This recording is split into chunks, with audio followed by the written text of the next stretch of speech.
Hello friends, तो आज हम देखेंगे आरोप के चैप्टर का खंड ख, आरोपों का संयोजन, जोइंडर ऑफ चार्ज। आरोपों का संयोजन किस प्रकार किया जाएगा। सेक्शन 218 सीआरपीसी और सेक्शन 241 बीएनएसएस। सुभिन्न अपराधों के लिए पृथक आरोप। हर भिन्न भिन्न अपराधों के लिए आरोप भी पृथक पृथक होगा।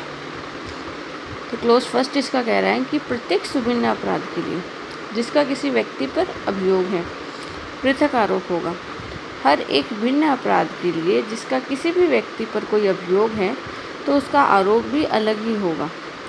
और ऐसे प्रत्येक आरोप का वो जो विचारण है वो भी पृथकतः ही किया जाएगा।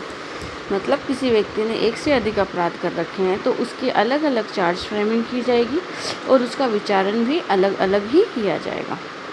परंतु बट प्रोवाइजो लिखा दिया कि जहां अभियुक्त लिखित आवेदन के द्वारा ऐसा चाहता है, या तो अभियुक्त ने इस निमित्त कोई लिखित आवेदन किया है या फिर मजिस्ट्रेट की राय है कि अगर विचारणों को एक साथ मजिस्ट्रेट सुनेगा तो इससे व्यक्ति पर अभियुक्त व्यक्ति पर प्रतिकूल प्रभाव नहीं पड़ेगा, तो वहाँ मजिस्ट्रेट उस व्यक्ति के विरुद्ध विरचित सभी या किन्हीं आरोपों का विचारण एक साथ कर सकेगा। जहाँ या तो क्वेश्चन ऐसे बनता है इसमें कि मजिस्ट्रेट कब किन्हीं आरोपों का विचारण एक साथ कर सकेगा, तो जहाँ अभियुक्त ने लिखित आवेदन दिया है वहाँ कर सकेगा, या फिर जहाँ मजिस्ट्रेट की ऐसी राय है कि अभियुक्त के अगर सभी आरोपों को एक साथ संयोजित करके उसका विचारण किया जाए तो इससे अभियुक्त पर कोई प्रतिकूल प्रभाव नहीं पड़ेगा, तो वहाँ मजिस्ट्रेट क्या करेगा, उस व्यक्ति के विरुद्ध विरचित सभी या किन्हीं आरोपों का एक साथ विचारण कर सकेगा। इम्पोर्टेंट सेक्शन है, क्वेश्चन बनते हैं इससे। सब क्लोज 2 इसका कह रहा है कि उपधारा 1 की कोई भी बात, क्लोज फर्स्ट की कोई भी बात सेक्शन 242, 243, 244, 246 के उपबंध पर प्रभाव नहीं डालेगी।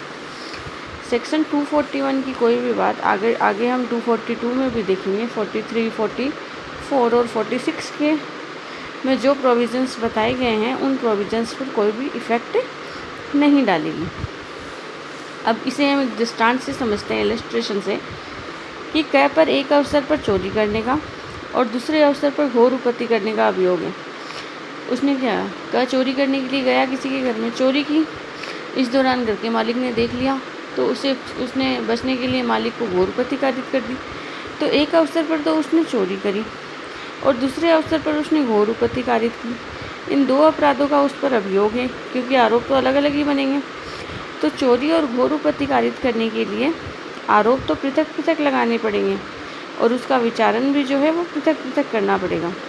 किंतु यदि अभियुक्त लिखित रूप में दे, लिखित आवेदन करें, या मजिस्ट्रेट को लगता है कि ऐसा करने से अभियुक्त के न्याय में कोई हानि नहीं होगी, अभियुक्त के प्रतिकूल कोई प्रभाव नहीं पड़ेगा, तो वो उसे एक साथ ले सकता है।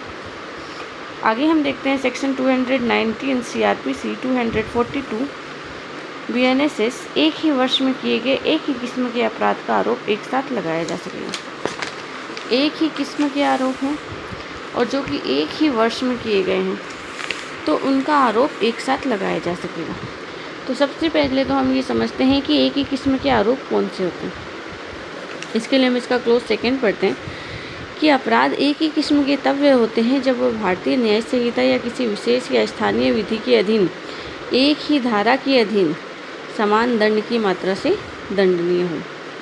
तो एक ही किस्म के अपराध तब समझे जाएंगे जब वो भारतीय न्याय संहिता के अधीन या किसी विशेष या स्थानीय विधि के अधीन, विधि की एक ही धारा के अधीन है और समान दंड से दंडनीय है। अपराध कुछ भी हो सकते हैं, जैसे चोरी 3 साल की है, उद्यापन 3 साल के लिए है, तो इन दोनों का विचारण एक साथ हो सकता है जो दंड की समान मात्रा से दंडनीय हो।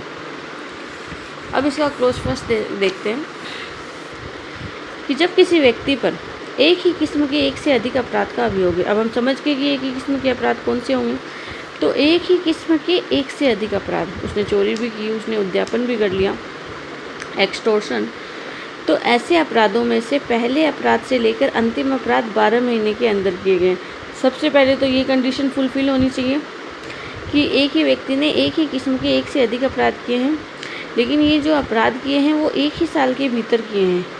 पहला अपराध से लेकर के अंतिम जो अपराध है वो अपराध उसने एक ही वर्ष के भीतर किए हैं, 12 महीने के भीतर किए हैं, चाहे वे एक ही व्यक्ति के बारे में किए गए हो या नहीं किए गए हो। व्यक्ति अलग अलग हो सकते हैं, किसी की उसने चोरी की, किसी से उसने छल किया, किसी के साथ उसने एक्सटॉर्शन किया, अलग अलग व्यक्ति हो सकते हैं। तब उनमें से 5 से अनधिक कितने ही अपराधों का, अब अपराध भी बता दिया कि 12 महीने के भीतर कितने अपराधों का विचारण कर सकता है। 20-30 अपराध नहीं हो सकते, केवल 5 अपराध या उससे कम, 5 से अधिक न होने वाले अधिकतम 5 अपराधों का विचारण एक ही विचारण में आरोप लगाया जा सकता है और एक ही विचारण में उसका विचारण किया जा सकता है। तो अब ये केस सेक्शन क्लियर हो गई होगी कि एक ही व्यक्ति पर एक ही किस्म के एक ही किस्म के अपराध का अभियोग है और ऐसा अपराध जो है पहले से लेकर अंतिम अपराध जो है 12 महीने के भीतर किए गए हैं, चाहे व्यक्ति अलग अलग हो, अलग अलग व्यक्तियों के ऊपर किए गए हों ऐसे अपराध। लेकिन ऐसे अपराध कितने होने चाहिए, उनकी संख्या 5 से अधिक नहीं होनी चाहिए, 5 ही अपराध होने चाहिए। तो उनका विचारण एक ही विचारण में उन पर आरोप लगाया जा सकेगा और उनका विचारण किया जा सकेगा।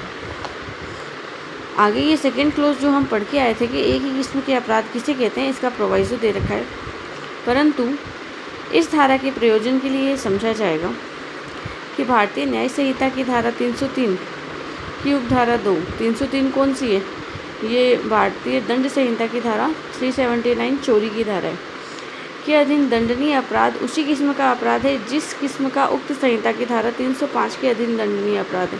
305 के अधीन दंडनीय अपराध क्या है, निवास गृह में चोरी नहीं, चोरी और चोरी के लिए दंड, 379 चोरी, 380 चोरी के लिए दंड, तो दंडनीय अपराध हैं। और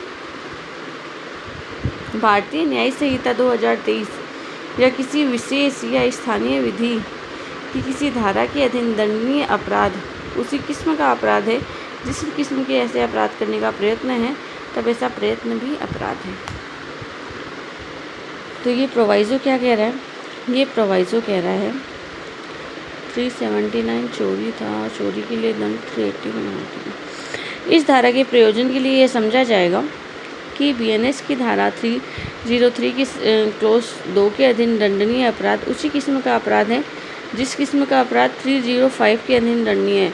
तो इसमें मेरे हिसाब से 305 में निवास गृह में चोरी होनी चाहिए।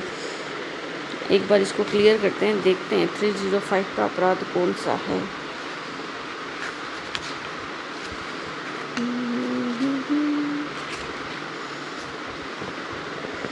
देखो 303 तो चोरी हो गई और 305 हो गई निवास गृह में चोरी, निवास गृह, यातायात के साधन, पूजा स्थल में चोरी।